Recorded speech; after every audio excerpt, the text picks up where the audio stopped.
Hello students, I am Dr. Amit Bhatnagar working at GV Pant University of Agriculture and Technology, Pantnagar, Uttarakhand, and I am giving a series of nutrient function in plant. And today I will explain about the nitrogen, and the function about calcium, magnesium and sulfur has already been uploaded and you can see there on my YouTube channel Amit Bhatnagar classes. So today I will explain about the nitrogen function in plant. So nitrogen is diatomic, occur naturally as a N2 and atomic mass is 14, we know it very clear, but it is highly volatile.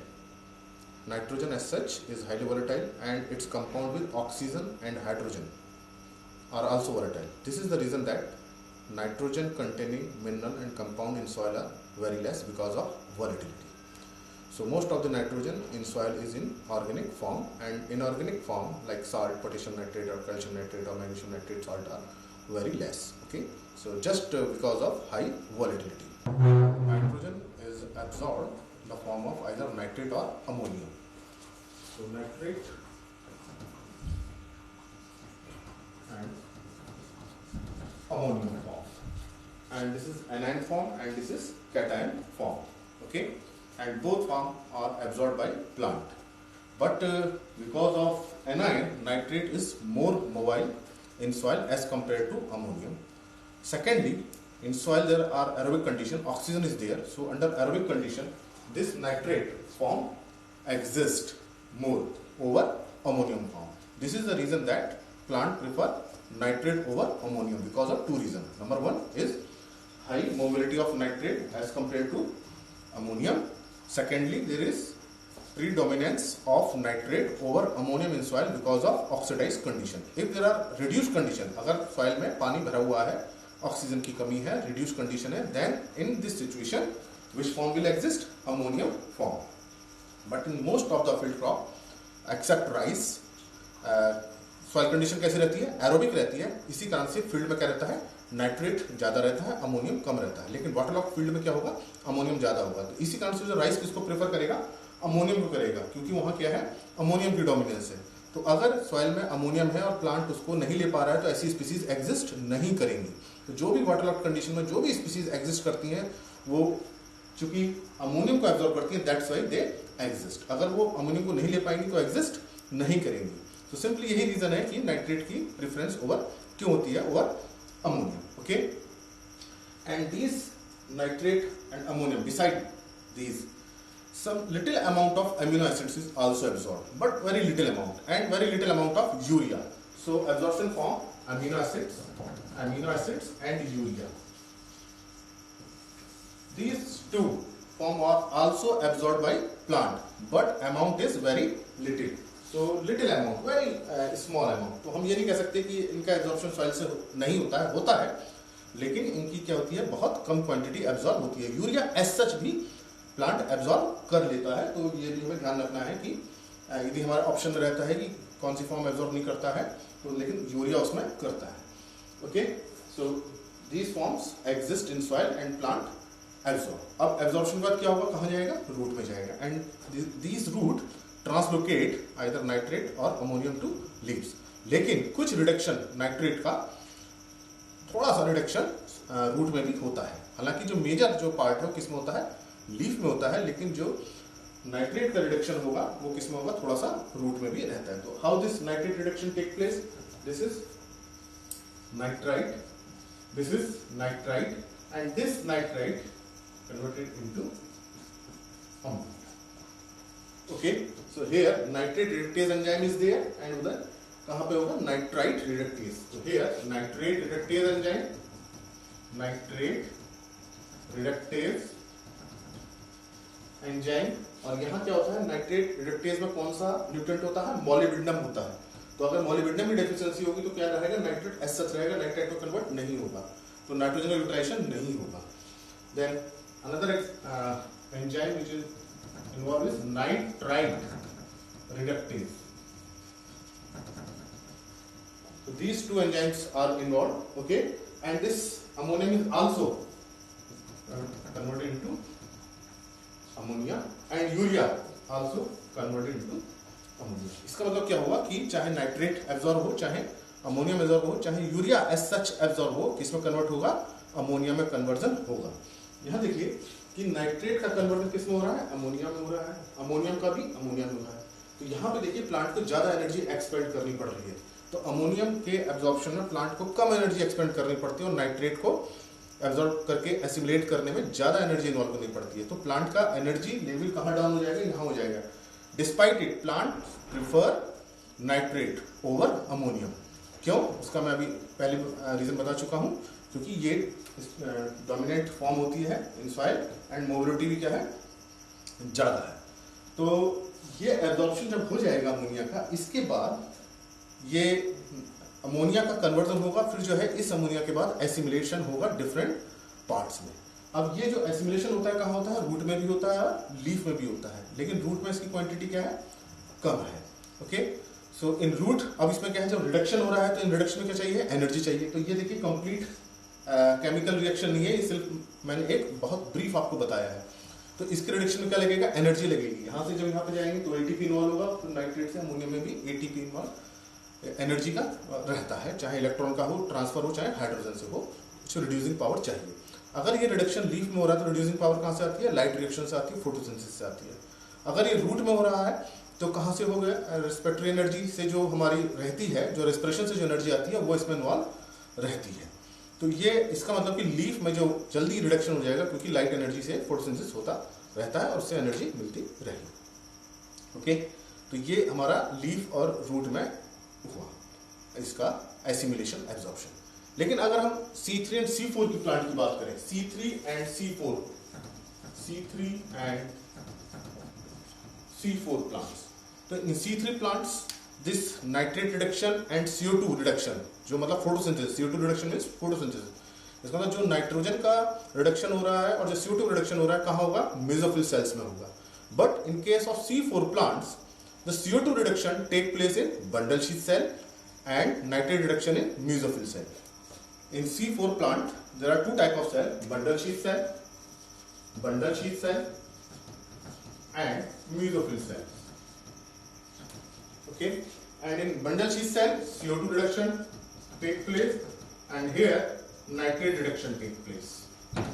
Okay, so these two different mechanisms take place in different cells. So there is no competition for reducing power. But in case of C3, only mesophyll cells are there, and CO2 reduction and nitrate reduction take place in same cell. Okay, so अब C3 plant में क्या होगा, क्योंकि CO2 reduction और nitrate reduction दोनों एक ही cell में हो रहे हैं, तो रिड्यूसिंग पावर के लिए कंपटीशन होगा।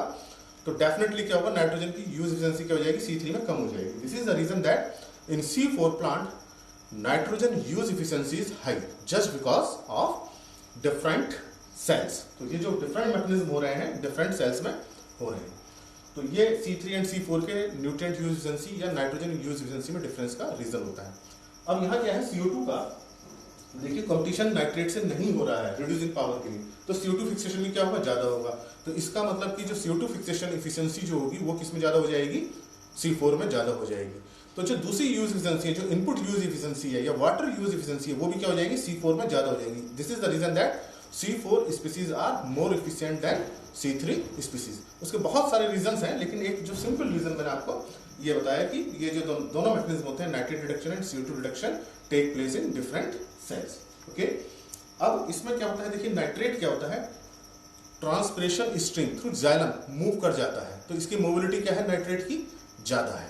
अब जब मोबिलिटी ज्यादा हो जाती है, तो अगर डिफिशियंसी आ गई सॉइल में, तो नाइट्रेट क्या करेगा, जो नाइट्रोजन एसिमुलेट हुई है लोअर लीव्स में कहाँ मूव कर जाएगी, अपर लीव्स में मूव कर जाएगी, और डेफिशिएंसी सिम्टम्स कहाँ जाएंगे, लोअर लीव्स हो जाएगी। ये मैं पहले भी एक वीडियो अपलोड कर चुका हूँ कि कैसे डिफिशियंसी सिम्टम्स लोअर और यंगर लीव्स में आते हैं। अगर आपने वो वीडियो नहीं देखा है तो आप न्यूट्रिएंट का जो मैंने डाला है, nutrient classification mobility in soil and plant, आप उसमें ये बहुत अच्छी तरह से देख करके समझ सकते हैं।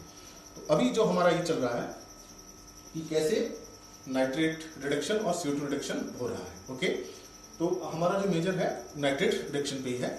अब नाइट्रेट रिडक्शन हुआ या चाहे उसने अमोनियम को लिया, क्या बना उसमें, अमोनिया बनी। तो अमोनिया क्या होगा, ammonia is assimilated into glutamic acid.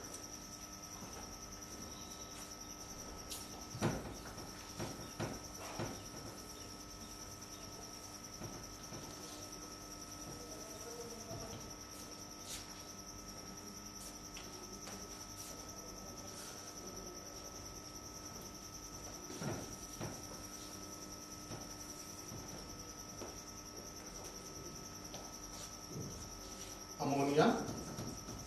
अब ये अमोनिया कहां से आई? नाइट्रेट रिडक्शन से भी आई, अमोनियम के कन्वर्जन से भी आई, और यूरिया जो थोड़ा बहुत एब्जॉर्ब किया है प्लांट ने उससे भी है। Okay, this ammonia combined with glutamic acid, glutamic acid, and it make glutamin,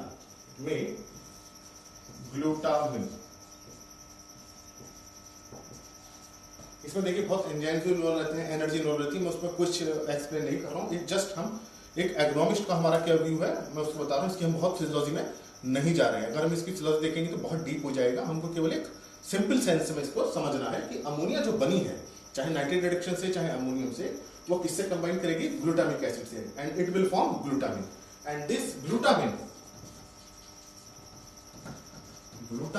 combined with alpha keto glutaric acid,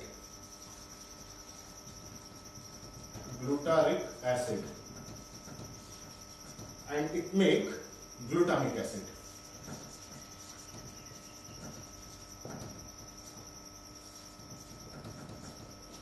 और ये जो ग्लूटामिक एसिड होते हैं इसमें 2 मॉलिक्यूल्स बनते हैं। How many molecules? 2 मॉलिक्यूल्स। तो जो 2 मॉलिक्यूल्स बनते हैं इसमें देखिए जो एक मॉलिक्यूल होता है ये तो फर्दर यहां कहां जाएगा? फिर अमोनिया के एसिमिलेशन में के लिए आ जाएगा, और जो दूसरा मॉलिक्यूल होगा ये तो अमोनिया के साथ जाएगा, जो दूसरा होगा ये जो है एमिनो एसिड्स को बनाएगा, प्रोटीन सिंथेसिस के लिए जाएगा। This is used for amino acid synthesis, and this is used for ammonia combined with the ammonia. तो देखिए ये जो है ये ग्लूटामिक एसिड यहां पे आ जाएगा। ओके, तो जो 2 मॉलिक्यूल प्रोड्यूस हुए हैं वो कहां कहां जाएंगे? एक तो फिर से फर्दर करेगा और दूसरा क्या करेगा? एमिनो एसिड सिंथेसिस में यूज होगा। तो जिसका मतलब जो बेस मटेरियल है एमिनो एसिड सिंथेसिस के लिए वो क्या है? Glutamic acid. So this glutamic acid is very important, this is the base material, और we can say base amino acid which is used for protein synthesis. Okay, तो जो जितने भी जो फंक्शन स्टार्ट होंगे कहां से होंगे? ग्लूटामिक एसिड से होंगे। So what we learn that nitrogen is absorbed in the form of nitrate, ammonium and little amount of amino acid and urea, then it is converted into ammonia, and ammonia combined with the glutamic acid, and this glutamic acid make glutamin, and glutamin combined with the alpha keto glutaric acid and again form glutamic acid, and this glutamic acid is used for ammonia assimilation, and one molecule is used for amino acid synthesis. So glutamic acid is base material or base amino acid. तो अब start करते हैं कि क्या क्या functions जो होंगे nitrogen के होंगे। तो अभी तक हमने सीख लिया कौन कौन सी फॉर्म सॉइल में रहती हैं, कैसे एब्जॉर्ब होती हैं, और नाइट्रेट जो है ट्रांसपिरेशन स्ट्रीम से चलता है, जाइलम में चलता है, मूव कर जाता है, कैसे अमोनिया में एसिमिलेट होता है, nitrate reduction and nitrate reduction से। अब जब ये अमीनो एसिड्स बन गए, ये ग्लूटामिक एसिड बना, उसके बाद कैसे दूसरे अमीनो एसिड्स बनते हैं, कैसे प्रोटीन बनती है, क्या केवल नाइट्रोजन प्रोटीन में यूज होती है, क्या दूसरी चीज में यूज नहीं होती है? होती है, कई चीजों में यूज होती है। मैं उसको इनलिस्ट कर रहा हूं और उसको हम फिर 1 by 1 स्टडी करेंगे। So first biosynthesis of amino acid and protein. First one is biosynthesis of amino acids and protein. These are the metabolic functions we will discuss 1 by 1. Second one is biosynthesis of chlorophyll. Then biosynthesis of porphyrin. Next is biosynthesis of nucleotide. Next one is biosynthesis of low molecular weight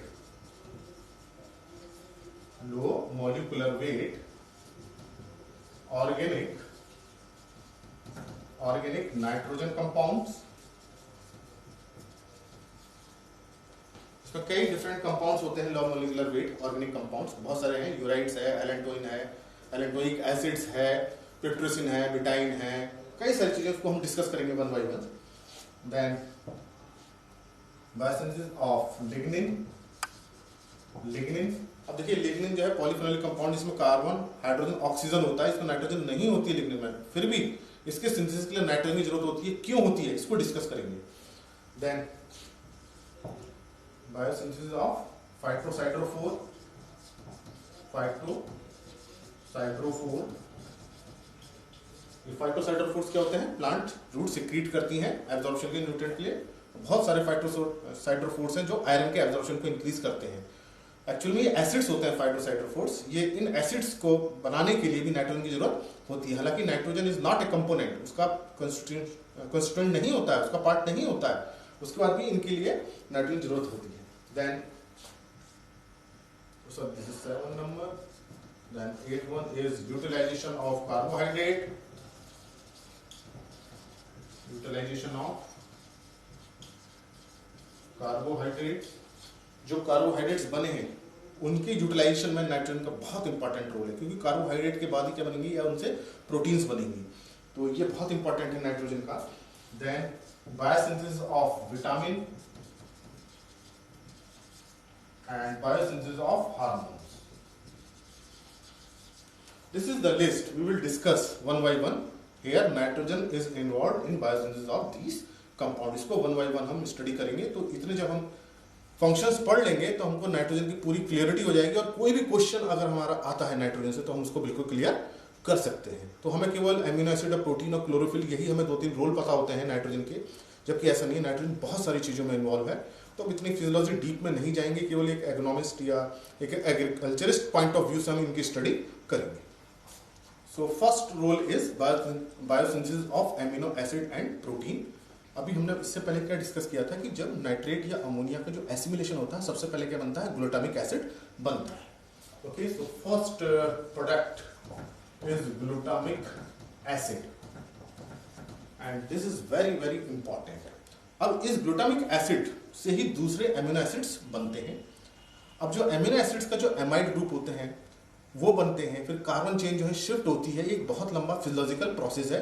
इतने लंबे physiological process को हमें नहीं पढ़ना है, हमको इसकी deep physiology में नहीं जाना है, केवल हमको समझना है कैसे। तो जो ट्रांस एमिनेजेस एंजाइम होते हैं वो एमिनो ग्रुप को ट्रांसफर करते हैं। तो एक जो जनरल स्ट्रक्चर जो होता है प्रोटीन का क्या रहता है? ये सी रहता है, ये H, ये NH3 and COOH and this is the carbon chain. अब अगर ये कार्बन चेन चेंज हो जाए, या ये हमारा कार्बन चेन अगर चेंज हो रहा है तो हमारा एसिड्स क्या होगा? चेंज होते रहेंगे। तो इसी कारण से जो है जब चेन चेंज होती है तो डिफरेंट टाइप के अमीनो एसिड्स प्रोड्यूस होते हैं। अब इसमें जो कार्बन चेन है, ये जो देखिए ये R जो है एल्काइल ग्रुप कार्बन चेन है, ये कार्बन चेन कहाँ से आती है? ये तो हमें पता चल गया ग्लूटामिक एसिड है। इस ग्लूटामिक एसिड से कार्बन चेन होगी तो डिफरेंट हमारे अमीनो एसिड्स डेवलप हो जाएंगे, ठीक है। लेकिन ये कार्बन चेन कहाँ से आती है? तो देखिए जो इंटरमीडिएट्स बनते हैं कैल्विन साइकिल में, ग्लाइकोलाइसिस में या टीसीए में, Calvin cycle, glycolysis and TCA, try carboxylic acid cycle. इसमें जो इंटरमीडिएट्स बनते हैं ये क्या करते हैं? इन कार्बन को प्रोवाइड करते हैं। तो नाइट्रोजन जो बन रही है प्रोटीन में उसमें ठीक है, नाइट्रोजन ने यहाँ पे आकर के अपना वर्क किया, लेकिन जो कार्बन चाहिए वो कहाँ से आएगा? कैल्विन साइकिल से या ग्लाइकोलाइसिस से या टीसीए साइकिल से। डिफरेंट इंटरमीडिएट्स जो बनेंगे वो अमीनो एसिड्स को प्रोड्यूस करेंगे और वो कार्बन चेन को प्रोवाइड करेंगे। तो इसका मतलब कि ये साइकिल होनी बहुत जरूरी है प्रोटीन सिंथेसिस के लिए, अदरवाइज प्रोटीन सिंथेसिस नहीं होगा। तो ये तो ग्लूटामिक एसिड का था। अब लेकिन जब प्रोटीन सिंथेसिस होती है उसमें आरएनए का इंपॉर्टेंट रोल है।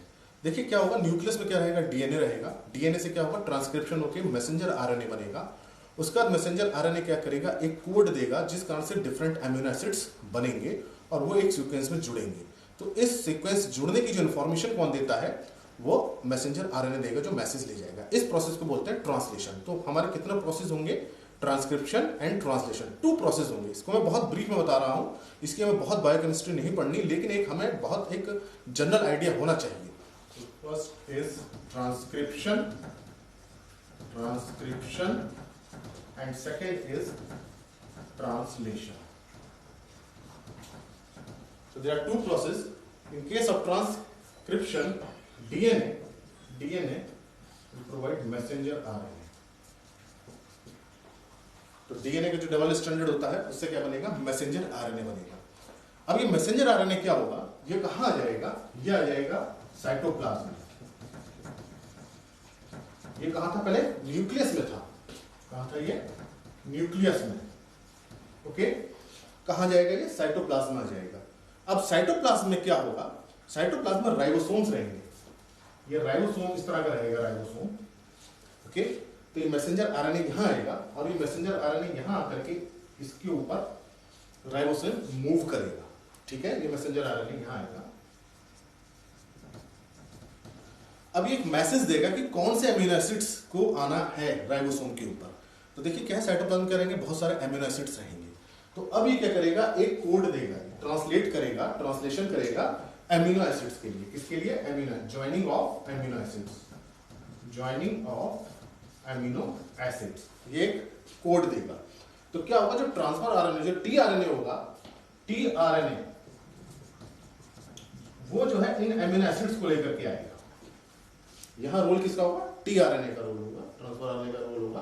और यहां आकर के जो हो अमीनो एसिड्स, दो अमीनो एसिड्स को लाएगा और ये दो अमीनो एसिड्स जुड़ेंगे। और जुड़ने के बाद क्या होगा कि ये दो अमीनो एसिड्स जुड़ के बाहर को आए, फिर दो अमीनो एसिड्स ट्रांसफर आरएनए लाएगा।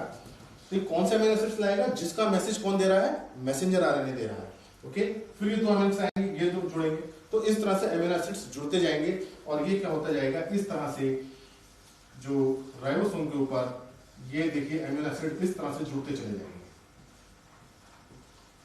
ओके। तो अब जो प्रोटीन बनती है किससे बनती है, अमीनो एसिड्स के जुड़ने से बनती है। तो जो अमीनो एसिड्स जुड़ रहे हैं तो इसका मतलब क्या हो रहा है, प्रोटीन यहाँ पे प्रोड्यूस हो रही है, किस पे, राइबोसोम पे, ओके। ये राइबोसोम है,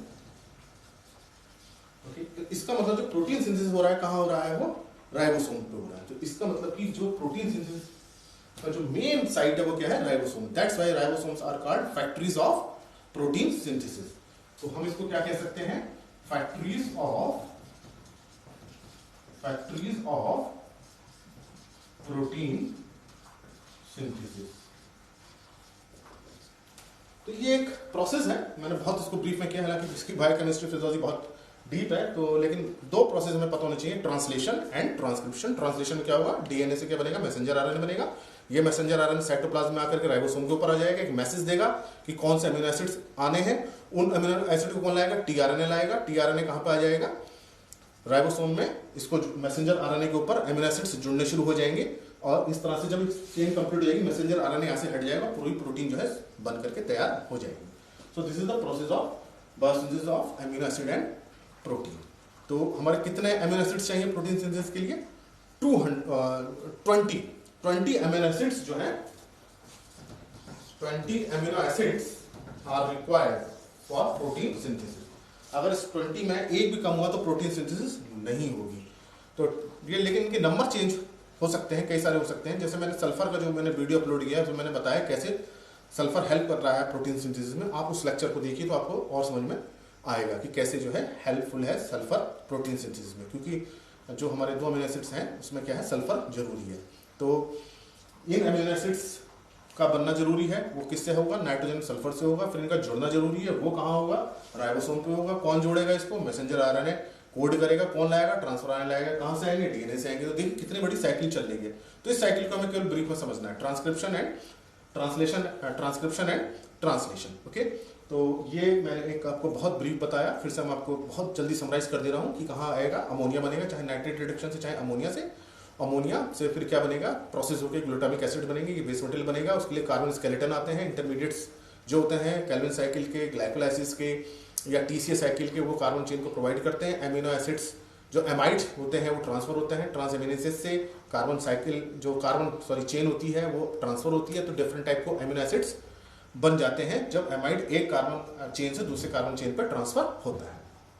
तो ये एक प्रोसेस है जो मैंने आपको बताया। तो इसमें अब प्रोटीन सिंथेसिस में देखिए राइबोसोम का क्या रोल है, टीआरएनए का क्या रोल है, मैसेंजर आरएनए का क्या रोल है, डीएनए का क्या रोल है। देखिए सबके बहुत इंपॉर्टेंट रोल है। तो जो अमीनो एसिड्स होते हैं बहुत हो सकते हैं, okay, more than 200 type of amino acids are present, but for protein synthesis how many are required, only 20।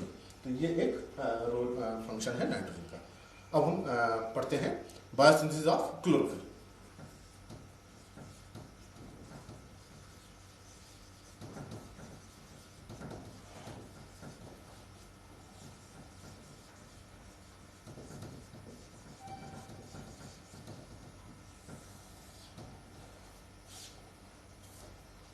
next role of nitrogen is biosynthesis of chlorophyll, and chlorophyll is made up of carbon, hydrogen, oxygen, nitrogen and magnesium, and magnesium is central atom, and with this magnesium atom 4 atoms of nitrogen are attached. तो ये एक structure है, pyrrole ring होता है, और इस structure को मैंने मैग्नीशियम के मेटाबॉलिक फंक्शन में बताया है। तो जो मैंने वीडियो अपलोड किया है मेटाबॉलिक फंक्शन ऑफ मैग्नीशियम, आप उस पर जाकर के इसके स्ट्रक्चर को देख सकते हैं और ये भी समझ सकते हैं कि मैग्नीशियम कैसे हेल्पफुल है क्लोरोफिल फॉर्मेशन में। तो हमको जो है जो समझना है कि कैसे नाइट्रोजन इन्वॉल्व होता है। तो देखिए ये सबको पता है, आप लोगों को पता ही होगा कि नाइट्रोजन जो पार्ट है किसका, क्लोरोफिल का, हमको ये बात पता है। लेकिन वो कैसे इन्वॉल्व होता है, कैसे उसका मेटाबॉलिक फंक्शन होते हैं, ये बहुत बड़ी सीरीज है, प्रोसेस है, कई सारे इसके फंक्शंस हैं। लेकिन इसके जो की हमारे पॉइंट है वो हमको जरूर पता होना चाहिए कि कैसे नाइट्रोजन इन्वॉल्व होती है। तो मैं इसको आपको बहुत ब्रीफ में बता रहा हूँ, हालांकि इसके बहुत सारे लंबे प्रोसेस हैं, कई इसकी फेजेस होती हैं, तो उसको मैं ब्रीफ करके बता रहा हूँ कि कैसे नाइट्रोजन इसमें इन्वॉल्व है। तो मैंने आपको सबसे पहले ये बताया था कि glutamic acid is the base material for synthesis of other compound. तो ग्लूटामिक एसिड आपको याद रखना है, ग्लूटामिक एसिड बहुत जगह इन्वॉल्व है। तो first is glutamic acid. Glutamic acid, this glutamic acid combined with aminolevulinic acid, aminolevulinic acid, ALA, ये आपको याद रखना है, ALA, this glutamic acid combined with the aminolevulinic acid, then this make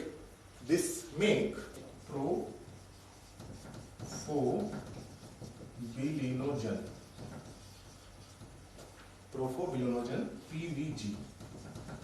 दूसरा कंपाउंड आपको याद रखना है PVG। देन